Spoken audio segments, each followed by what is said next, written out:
はい、こんにちは。今日はですね、パターの打ち方の方のね、解説をしたいと思います。パターはですね、今これブレードなんですけれども、最近ね、どんどん重くなってきちゃって、これは45年ぐらい前かなから50年ぐらい前のね、パター、ピンパターですけれども、重さがね、460g、総重量で。最近はですね、どんどん重くなって、500g を超えるのは当たり前です。530とか540、550とかね、かなり重くなってます。でこれはマレットとかネオマレットでもね同じ傾向があるんですけれども、やっぱなんかね慣性モーメントとか言い出してからクラブが重くなる傾向が強いですね。で重力って言ってくれたらまだ良かったんだけど、慣性モーメントをねこう動き続けるという、動き始めたものが安定して動き続けるというね、その慣性モーメントなんですけれども、結局ね、あまりクラブが重くなりすぎますとね、どういう現象が起きるかというと、重いからクラブってまずここにとどまろうとするんですよ。最初ね構えた時にね、この位置にまずとどまろうとしますよね。だってここからバックスイングでこう動かさなきゃいけないわけですよね、右にね。そしてなおかつ右からこう左に切り返してこなくてはいけないわけですね。だからそれをよいしょってこう動かして、ポンってこう離す感じで重力でポンと落とすという、そういう打ち方がねできたらある程度重くてもいいのかなって思いますけど、それも上げるときはやっぱりゆっくり上げないとダメですよね。ゆっくり上げてポンってこう離して重さで落下させていくような打ち方、ね、ところがねなかなかその打ち方ってできなくて、パターが苦手だったりプレッシャーかかってくるとやっぱりこう速くなってきちゃうので、さっと上げてポンとこう打ちたくなってきちゃいます。でそうなってきた時にまずクラブが重いからまずこのある場所にとどまろうとしちゃうわけでしょ。で早く上げようとするとグリップエンドがこうやって動いちゃうわけですよ。一緒に上がらないの。グリップエンドとパターヘッドが一緒に上がっていかない。ここだけ動いちゃう。でよいしょって後からつられて上がってきて、でここもですね自然落下でポンって待てないんですよ。待てなくてこっちが動いちゃう。そうするとここがそれにつられて降りてくる、ね、つまりどういう現象かというと、テイクバックはこうやってヘッドが遅れて上がって上がりきってないのに無理やり下ろそうとする、ね、そういうことが起きてきます。ですからねあんまり重いのもどうかなと思うんですけれども、重いクラブなら重いクラブなりのやはりその特性とね打ち方を知っておかないとなかなか入らない、そういうことになります。それで、長さもね、結構関係あって、長さはですね、いつの間にか34インチがスタンダードに、なってきてしまいましたけれども、割とその昔のね、プレイヤーって結構こうやって小さく構えてたんですけれども、最近のプレイヤーは結構高めに構えるので、外国の選手180センチ近くのね選手、もちろんそれ以上大きい選手も多いので、34センチがねスタンダードになってきたのかなと思うんですけれども、結局ね長くなってくるとバランス、ヘッドの効き具合もよりね、大きくなりますし、グリップが太く軽くなってきたから、その分ね、軽い握力で、シンクロしやすくなりましたけれども、それでもやっぱりクラブ重くてバランス結構出てますから、右に動かしたい時にスッと一緒にねこの手の動きと一緒にクラブが動くぐらいの、グリッププレッシャー、握りの強さ、これ必要ですよね。ここがあんまりフランフランしてるとやはりこうまずここで一箇所ぶれてしまいます。それからですね、ヘッドも重いのでシャフトの高度ね、これも果たして昔のまんまでいいのかなっていうね、ある程度重くなってきた場合、特にショートパットはあんまり変わらないかもしれませんけれどもね、10mぐらいこう打っていった時にシャフトのこのしなりとねじれがどの程度発生しちゃうかねっていうのによって、性能にも影響が出てきますからね、こういう問題もある。で、じゃあクラブのヘッドと、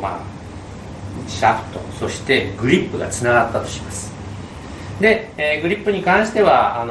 クラブのそのバランスがあんまり言う人いないかもしれませんけど、グリップの強さをね、やっぱり左手のこの小指あたりはしっかり締めといてねとか、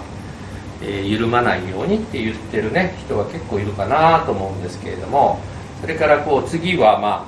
肘があって脇ですよね。でこの辺もやっぱり脇が緩んじゃうと良くないので、こうやってねアプローチのパターンもそうですけれども、脇をですね、にクラブをこうやって挟むと、一緒に動くわけですよ、連結してね。だからこういう、レッスンね見たことあるかもしれませんけど、これはこれで非常に有効的、ね、で今日のお話はね、このグリッ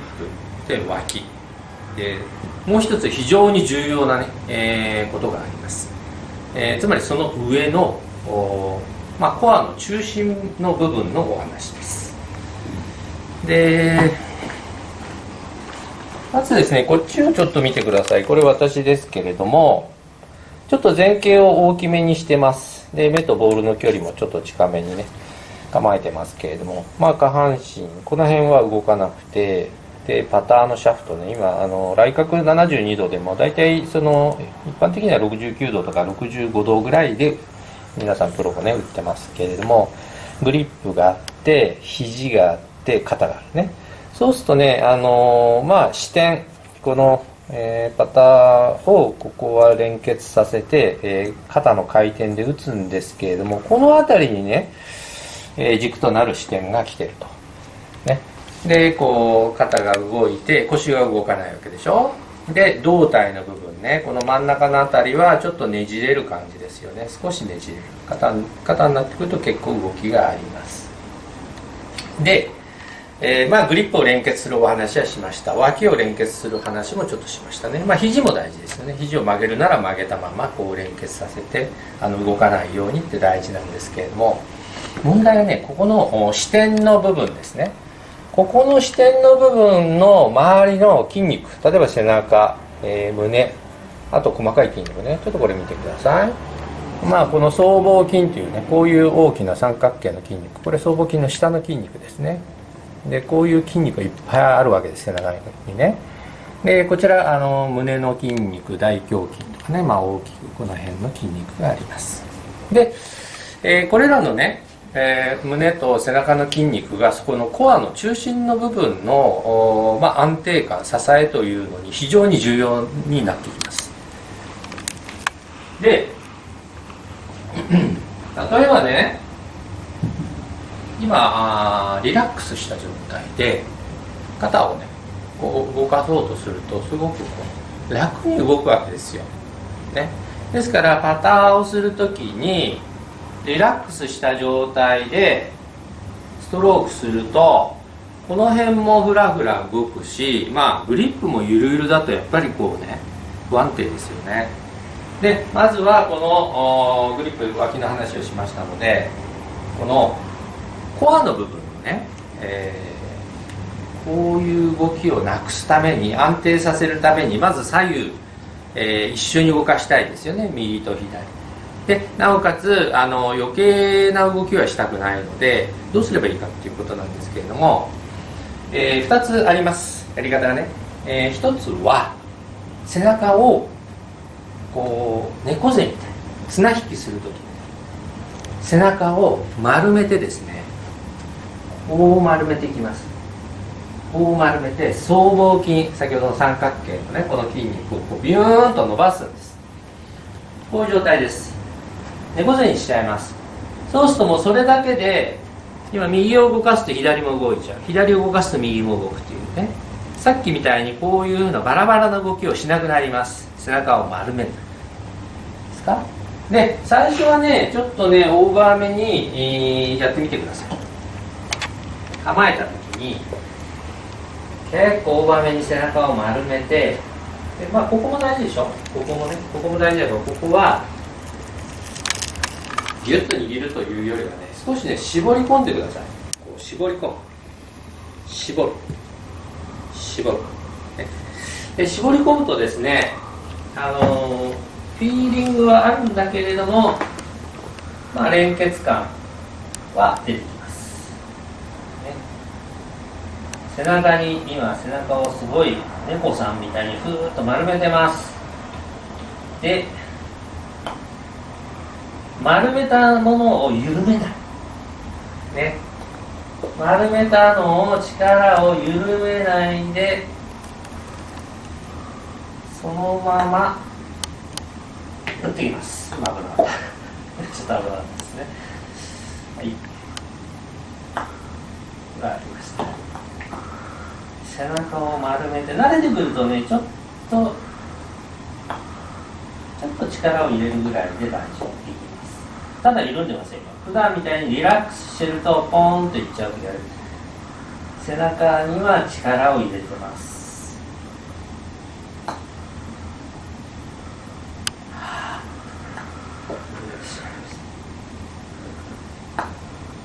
今でもね、ちょっとおしゃべりしてるといけませんね。で、あえてボールはいろんな種類のボールを使ってます。同じ種類になりましたけど、はい、どうですか？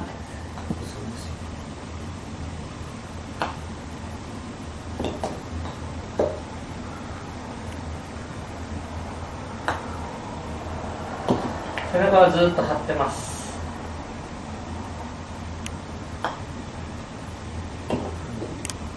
背中ずっと張りっぱなし。背中ずっと張りっぱなし。緩めない。もう一つの方法は今こうだったでしょ。で今度は逆に肩甲骨を寄せるようなイメージで胸をこう開いて張っていくようなイメージですね。逆側です。でこれも同じくこうやると結局右と左がこう一緒にね動こうとするんですよ。緩んでる状態はこうね自由に動いてしまいます。こう自由に動いてしまうものが胸をちょっと軽く張ることによって、安定感が全然違いますのでね。私はどっちかというとこっちが好きなんでこれでやってますが、胸を張ってちょっとね顎もちょっとストレートネック気味なんで引きます。で胸を張って顎を引いて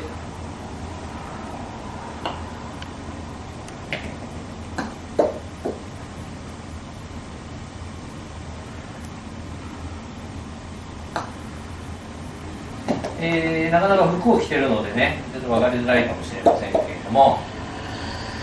緩んでるのはこれは猫さん。緩んでる。胸を張るのは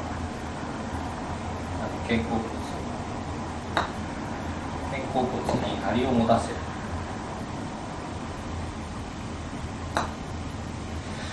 好みがありますけれどもどちらでもいいと思います。要はこのグリップとかね脇とかそういったところばかりでなくて、大事なやっぱりコアの部分のを支えている筋肉はどこなんですかって言ったらやっぱりこの辺りなんですよ。この辺りの筋肉、それからこの辺りの筋肉、ね、ですからそこがゆるゆるだとこう動いちゃうでしょっていう話をしてます。ですからせめてねやっぱりこう一緒に動く、右と左が一緒に動く、そしてあんまり動かないようにしてあげる。軸の部分ですからそこがやっぱりこうフラフラしてしまったり、結局緩んでるとプッとどっちかに力が入った時にピュッとこう動くんですね。どっちかがだけが、ね、動いてしまいますから。で張りがあると結局それがまずしづらくなる。手元でパッと力を入れた時にそれが軸にまで伝わらないっていうんですかね。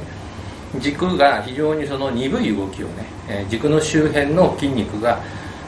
ロックされたような状態で、鈍い動きをしていきますので安定感が出るということですね。パターで大事なのはやはりこのストロークの安定感ですから、フェースがしっかりと狙ったところちゃんと向くかということなんですよ。ですからそれで打てるかどうかということが非常に大事なので、